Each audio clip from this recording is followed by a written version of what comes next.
Very good morning. இந்த prime எக்ஸலன்ஸில் உங்கள் ரமாய பொழுதன் உங்கள் தண்ணி இணைந்திருப்பது. வாருங்கள், இந்த அதிகாலை பொழுதில் இன்னைக்கு சண்டேங்க. Happy Sunday to all. நம்ம வியூவர்ஸ் எல்லாருக்குமே happy Sunday. Enjoy with your family. Yesterday நாங்கள் அனுமன் தீர்த்தம் போயிட்டு வந்தோம். ரொம்ப நல்லா இருந்துச்சு. நியர்பை ஏரியாவா இருந்தீங்கன்னா கண்டிப்பாக அனுமன் தீர்த்தம் வாங்க. குளிச்சுட்டு அனுமனை தரிசனம் செய்து மனதார உங்களுடைய குறைகளை வேண்டிக் கொள்ளுங்க. எந்த நெகட்டிவ் தாட்ஸா இருந்தாலுமே தீர்த்தங்களில் குளிக்கும் பொழுது அந்த நெகட்டிவ் தாட்ஸ் பாசிட்டிவா மாறும். நம்மளுடைய உடம்பு ஃபுல்லும் மட்டும் அல்லாமல் அந்த தீர்த்தத்தை கொண்டு போய் நம்ம வீட்டுல தெளிக்கிறப்ப கண்டிப்பா பாசிட்டிவ் வைப்பு வந்து இருக்கும். அதுக்காக தாங்க நான் சொல்றேன். இந்த அதிகாலை பொழுதுல பாத்தீங்கன்னா நம்ம எப்பயும் போல விளக்கேற்றியாச்சு. இன்னைக்கு ரொம்ப பெரிய ப்ரேயர் பண்ணல, ஒரே ஒரு 108 சொல்லிட்டு முடிச்சிட்டோம். But physically not fit today also. So ஆக்சுவலாக அப்படி சொல்லக்கூடாது, நெகட்டிவ் வேர்ட்ஸ் இல்லையா? ஓகே. நிறைய ஃப்ரெண்ட்ஸ் வந்து கேட்டுட்டு இருக்காங்க, ஆன்மீக சொற்பொழிவு கொடுங்க மேடம் நல்லா இருக்கும் அப்படின்ட்டு. பட் அதுக்கான நேரங்கள் வரலையா என்னன்னு தெரில. எனக்கு அதுக்கான கண்டென்ட்டும் கிடைக்கல இன்னுமே. இன்னைக்கு நம்ம பார்க்க போறது எங்க அம்மா எனக்கு சின்ன பிள்ளையில சொன்ன ஒரு கதை தாங்க. அது நிஜமான ஒரு விஷயம். யாருக்குதான் கிருஷ்ணர் பிடிக்காதுங்க? எல்லாருக்குமே ரொம்ப கிருஷ்ணர் பிடிக்கும். அந்த கிருஷ்ணரையே அந்த 2 யுகம் வந்து இருந்துச்சுன்னு நம்ம கேள்விப்பட்டிருக்கோம். ஒரு யுகத்துல பாத்தீங்கன்னா அவங்க வந்து யாருக்குன்னா அது யாருங்க, ஆயர்பாடியில் வந்து வளர்ந்தார். ஆனா அவர் பிறந்தது வந்து இன்னொரு இடத்துல பிறந்து அங்க இருந்து இங்க வந்து அவங்க அம்மா கிட்ட, வளர்ப்பு அம்மா கிட்ட தான் வளர்றாரு. ஆனா அப்ப அந்த வளர்ப்பு அம்மா வந்து, கிருஷ்ணா நீ இத்தனை வருஷம் நான் உன்னை வளர்த்ததுக்கு உன்னுடைய கல்யாணத்தை பார்க்கக்கூடிய பாக்கியம் எனக்கு கிடைக்கவில்லை, உன்னுடன் நான் இல்லை. அதனால கண்டிப்பாக அடுத்த ஜென்மத்தில் நான் உன் கூட இருந்து உன்னுடைய கல்யாண கோலத்தை நான் காண வேண்டும், உனக்கு நான் திருமணம் செய்து வைக்க வேண்டும் அப்படின்னு ரொம்ப மன்றாடி கேட்கிறாங்க. அதே மாதிரி அவங்கள பெற்ற அம்மாவுமே வந்து கேட்கிறாங்க, கிருஷ்ணா 10 மாசம் நான் உன்னை சுமந்தேன் கிருஷ்ணா, ஆனா உன்னுடைய நல்லது கெட்டதுல நான் இல்லையே கிருஷ்ணா, என்ன கர்மா இது, என்ன பாவம் செய்தேன், உன்னை பெற்ற 10 மாதங்கள் நான் சுமந்த அந்த ஒரு தருணத்தை விட இத்தனை வருடங்கள் உன்னை விட்டு நான் இருந்த இந்த தருணங்கள் எனக்கு மிகவும் வேதனையாக உள்ளன கிருஷ்ணா, இதையும் எனக்கு மாத்தி கொடு, உன்னுடைய கல்யாணத்தப்ப நான் இருக்கணும், உனக்கு A to Z எல்லாமே நான் செய்யணும் கிருஷ்ணான்னு 2 பேருமே மன்றாடுறாங்க. அப்படி மன்றாடி அவங்க கேட்கும் பொழுது கிருஷ்ணர் செவிசாய்க்காம இருப்பாராங்க? கண்டிப்பாக செவிசாய்க்கிறார். அதுக்குன்னு ஒரு காலம் வரும், அது வரைக்கும் நீங்க வெயிட் பண்ணுங்கன்னு சொல்றாரு.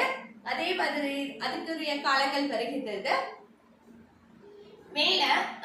மேலனா அது என்னதுங்க, வைகுண்டத்தில் அவருக்கு வந்து 2 மனைவிகள்ல நம்ம சொல்லுவோம். அது நம்ம எல்லாருக்குமே தெரியும், பாபா ருக்மணி.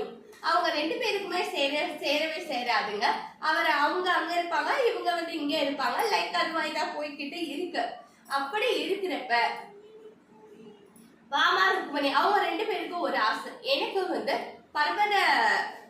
பாரிஜாத பூ வந்து எனக்கு வேணும் அப்படின்னு கேக்குறாங்க. இந்த கதை ஆக்சுவலா எல்லாருக்கும் தெரியும்னு நினைக்கிறேன். But once again I recall you, பர்வத பூ வந்து பாரிஜாத பூ எனக்கு வேணும், அது பர்வத மலையில தான் இருக்கு, வேணும்னு சொன்னோன்னே என்னடா இது அப்படின்னு நாரதர் அங்க வர்றாரு. நாராயண நாராயண அப்படின்ட்டு வந்துட்டாரா அப்படின்னு நினைக்கிறாங்க எல்லாரும். சொல்லுங்க உங்களுக்கு என்ன வேணும் அப்படின்னு கேட்டோடனே அந்த பாரிஜாத பூவை கொண்டு போய் அவங்க கிட்ட இல்ல கிருஷ்ணர் கொடுத்தாரு, நீங்க இங்க ஒண்ணும் தெரியாம இருக்கீங்க அப்படின்னு நாராயணன் ஒரு சின்ன குழப்பத்தை உண்டு பண்றாரு. என்னது, என்கிட்ட கொடுக்காம பாரிஜாத பூவை கொண்டு போய் அங்க கொடுத்தாரா அப்படின்னு அவளுக்கு கோவம் வருது. என்னைக்கு எனக்கு கொடுக்காம நீ அங்க கொடுத்தே, எனக்கு மரமே வேணும்னு கேட்கிறா ருக்மணி. எனக்கு மரம் தான் வேணும், பாரிஜாத மரமே எனக்கு இங்க வேணும்னு கேட்கிறா. உடனே அங்க போறாரு நாராயணன் போனவரே, உனக்கு ஒரு விஷயம் தெரியாதா, உனக்கு வந்து ஒரு மரம் தான் கிருஷ்ணர் கொடுத்தாரு, அங்க மரத்தையே கொண்டு போய் வைக்க போறாரு அப்படின்னு பாபா கிட்ட போய் சொல்றாரு. உடனே கிருஷ்ணர் இங்க இருந்து அங்க போறாரு. இங்க நாராயணன் வந்துட்டாரா, நாரதர் வந்துட்டாரா, நாராயண நாராயண அப்படின்றாரு. சொன்னவனே அவர் கேக்குறாருங்க, என்னது பாரிஜாத பூ மரத்தை கொண்டு போய் அங்க வைக்க போறீங்களா, எனக்கு அந்த மரத்துல கிடைக்கக்கூடிய எல்லா பூவுமே எனக்கு இங்க தாங்க வேணும் அப்படின்னு அவங்க கேக்குறாங்க. நாராயணனுடைய டியூட்டி முடிஞ்சிச்சு. நாராயண நாராயண சொல்லிட்டு அவர் விலகிறாரு, அவரு கிளம்பிட்டாரு. என்னடா இது?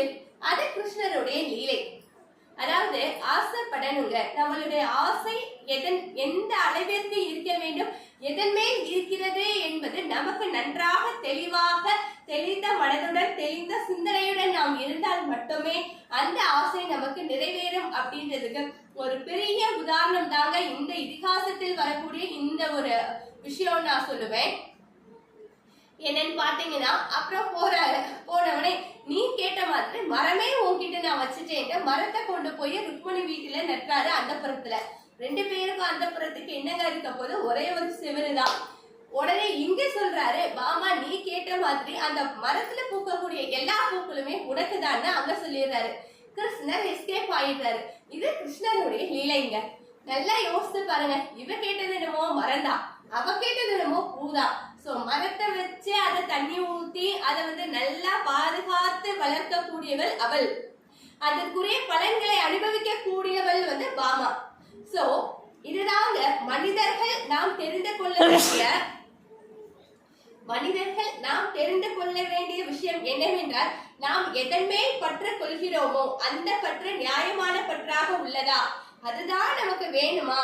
இப்ப சிம்பிள் தானங்க. ஒரு மரம் வேணுமா, அந்த மரத்துல இருக்கக்கூடிய பூ வேணுமா, நமக்கு தேவை பூதான். சோ அந்த பூன்றதுல நீ தெளிவா இல்லாம நீ அங்க ஒரு பூ கொடுத்த அந்த இடத்தில் ஜெலஸ் அப்படின்ற பொறாமை என்ற ஒரு எண்ணம் பெண்களுக்கு வருவதால் தான் தான் தன்னை இழந்து, தான் தன் சுய மரியாதை இழந்து, தன்னைத்தானே இழந்து அவர்களுக்கு தேவையான ஒன்றை அடைய முடியாமல் அவர்கள் நெடுங்காலமாக வருந்தக்கூடிய ஒரு சூழ்நிலை அந்த தருணங்கள் மாறுகின்றன. அந்த இடத்துல கிருஷ்ணா நீ அங்க ஒரு பூ கொடுத்த, எனக்கு 4 பூ கொடுனா முடிஞ்சு போச்சு. இந்த கதையே வந்திருக்காது. நம்மளுடைய மனிதர்களுடைய மனநிலை எப்படி இருக்கு, பெண்களுடைய மனநிலை எப்படி இருக்கிறது என்பதை முன் உதாரணமாக வைப்பதற்கு தான் மூர்த்திகளும் முப்பெரும் தேவிகளும் உள்ளனர். நான் இத தெளிவா சொல்லுவேங்க. மூர்த்திகளை பாருங்களேன். ஆண்களால் மட்டும்தான் காக்கவும் அழிக்கவும் படைக்கவும் முடியும். ஒரு குலத்தை வேணுமா, என்னதான் இருந்தாலும் பெண்கள் எவ்வளோ வேணாலும் செய்யட்டுங்க, கண்டிப்பாக அவர்களால் ஒரு குழந்தையை தானாக பெற்றுக் கொடுக்க இயலாது. ஒரு உயிரை தானாக வரவைப்பதற்கு ஆண்களுடைய உதவி கண்டிப்பாக வேண்டும். வந்ததுக்கு அப்புறம் நம்ம சண்டை போடுவோம், போடாம இருப்போம், அதெல்லாம் வேற விஷயங்க. எதற்காக இந்த 3 உலகங்களும் உள்ளன, முப்பெரும் தேவிகளும் முப்பெரும் மூர்த்திகளும் எதற்காக உள்ளனர்? படைத்தல், காத்தல், அழித்தல் என்ற 3 தொழில்களையும் யார் செய்கின்றனர்? முப்பெரும் தேவிகளா? கண்டிப்பாக இல்ல. இந்த இடத்துல பெண்களுக்கு நான் சப்போர்ட் பண்ணவே மாட்டேங்க. அவங்க அவங்களுடைய ஆண்களுடைய பேக் போன் தான் பெண்களே தவிர பெண்களுக்கு பேக் போன் ஆண்கள் கிடையாது. இது எந்த இதிகாசத்திலும் இல்லை என்பது ஆணித்தரமான உண்மை. கருட புராணத்தை எடுத்து பாருங்க, ராமாயணத்தை எடுத்து பாருங்க, மகாபாரதத்தை எடுத்து பாருங்க. எந்த காலத்துல யார் போருக்கு போய் எந்த நாட்டை காப்பாத்துனாங்க? வீட்டை காப்பாற்றவே முடியாதுங்க. உண்மை அதுதான். இதுல யார் கோபப்படுறதுக்குலாம் ஒண்ணுமே கிடையவே கிடையாது. நல்லா நீங்க யோசித்து பாத்தீங்கன்னா, பொறுமையின் சிகரமாக விளங்கக்கூடிய பெண்கள் நிதானத்தை கடைபிடித்து போட்டி, பொறாமை, காமம், உச்சரிப்பு என்ற அனைத்து தீய குணங்களை விடுத்து தாங்களாக நிற்கக்கூடிய ஒரு சூழல் எப்பொழுது வருகிறதோ அன்றுதான் பெண்களுக்கு முழுமையான சுதந்திரம் உள்ளதுன்னு நான் சொல்லுவேங்க. கண்டிப்பாக இதுவரைக்கும் அந்த காட் ப்ராமிஸா எனக்கு யார் பார்த்து பொறாம வந்ததே கிடையாதுங்க. இன்னைக்கு ஒருத்தர் கார்ல போறாங்களா, புது ஸ்கூட்டி வாங்கியிருக்காங்களா, ஐ அப்ரிசியேட் தட் ஒன். அதனாலதான் என்னால மென்மேலும் வளர முடிகிறது, மென்மேலும் அடுத்த லெவலுக்கு போக முடியுது நான் ஆழ்தரமா சொல்லுவேங்க. கண்டிப்பாக ஒருத்தரை பார்த்து ஒருத்தர் பொறாமைப்பட்டோம்னா அந்த பிரபஞ்சம் என்ன நினைக்குன்னா, ஓ இவளுக்கு இதை கொடுத்தனா பிடிக்கல போல, சோ நம்ம கொடுக்க வேணாம். அதுதான் அந்த இடத்துல மகாபாரதத்துல நடந்திருக்கு. என்னன்னா, எனக்கு தேவை பூன்னு அவளோட நிப்பாட்டிருந்தா அந்த மரத்தை வச்சு தண்ணியை ஊட்டி எல்லாம் பண்ணி அந்த பூவெல்லாம் அங்க போய் அந்த புறத்துல ஒரு நாள் போறப்ப கிருஷ்ணர் கேட்கிறாரு, என்ன ருக்மணி நீ அழகாக சந்தோஷமாக இருக்கிற, அனைத்து வரங்களையும் நன்றாக பேணி காய்க்கிற, ரொம்ப சந்தோஷம் அப்படின்றாரு. அவளுக்குனா அவ்வளவு கோபம் வருது. என்ன நடக்கிறது கிருஷ்ணா இங்கே, என்னால் எனக்கும் மீறி எனக்கு கோபம் வருது. அவ்வளோ நான் தண்ணியை ஊத்தி இத்தனை நாளா நான் வளர்த்துட்டு இருக்கேன், இங்க இருக்க பூவெல்லாம் அந்த பக்கம் போய் விழுது, அது காத்துக்கு இயற்கை தானே இருக்குமணி, அது அப்படித்தானே போய் விழும் அப்படின்னு சிரிச்சுட்டே சொல்ற. கண்ணா இது உன்னுடைய லீலை தான், எனக்கு நன்றா புரிந்து விட்டது அப்படின்றாரு. அப்படின்னு சொல்றப்ப அவ சொல்றா, நீ கேட்டது மரம், அவள் கேட்டது பூ. அவளுக்கு தேவையான பூவை கொடுத்து விட்டேன், உனக்கு தேவையான மரத்தை கொடுத்து விட்டேன். நல்லா யோசித்து பாருங்க. உண்மையிலே தாங்க நேற்று கூட ஓகே வியூவர்ஸ், இதை நான் இதோட முடிச்சுக்கிறேன். ஏன்னா இது மாதிரி தான் பெண்களுடைய மனநிலை உள்ளது. தனக்கு என்ன வேண்டும் என்பதை தான் சுயமாக சிந்தித்து அடுத்தவர்களுடன் கம்பேர் செய்யாமல், அது என்னதுங்க, ஒப்பிட்டு பார்க்காமல் தனக்கு தேவையான ஒரு விஷயத்தை கடவுளிடமோ நம் முன்னோர்களிடமோ நம் கணவரிடமோ நன்றாக கேட்டு அதை பெற்றுக்கொள்ளக்கூடிய ஒரு உரிமை நம்மிடம் உள்ளது. ஆனால் அவகிட்ட இருக்கு, அதை விட எனக்கு பெட்டரா வேணும், அதுதான் வேணும் கேட்கிற ஒரு கெட்ட பழக்கத்தை யாருமே வளர்த்துக்காதீங்க. சோ இல்லைன்னா கிருஷ்ணர் லீலை புரிஞ்ச மாதிரி ஒவ்வொரு வீட்லயும் கிருஷ்ணர் நம்மளுடைய கணவர் ரூபத்திலோ நம்மளுடைய குழந்தைகள் ரூபத்திலோ இருந்து கொண்டுதான் இருக்கிறார்கள். கண்டிப்பாக அந்த வேலை தாங்க நடக்கும். இந்த இடத்துல நாராயணன் வர போறது இல்ல. நம்ம குழந்தைகளாக இருக்கலாம், நம்மளுடைய மூத்தவர்களாக இருக்கலாம், மாமனார் மாமியாரா இருக்கலாம், யாரா வேணாலும் இருக்கலாங்க.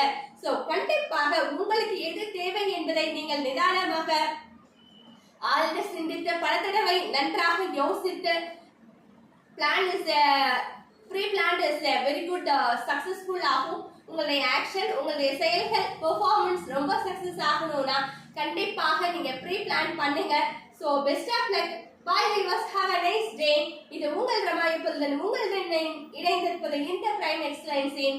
சோ வியூவர்ஸ், தயவு செஞ்சு எல்லாரும் என்னுடைய சேனலை சப்ஸ்கிரைப் பண்ணுங்க, லைக்ஸ் கொடுங்க, கமெண்ட்ஸ் கொடுங்க. பாய்.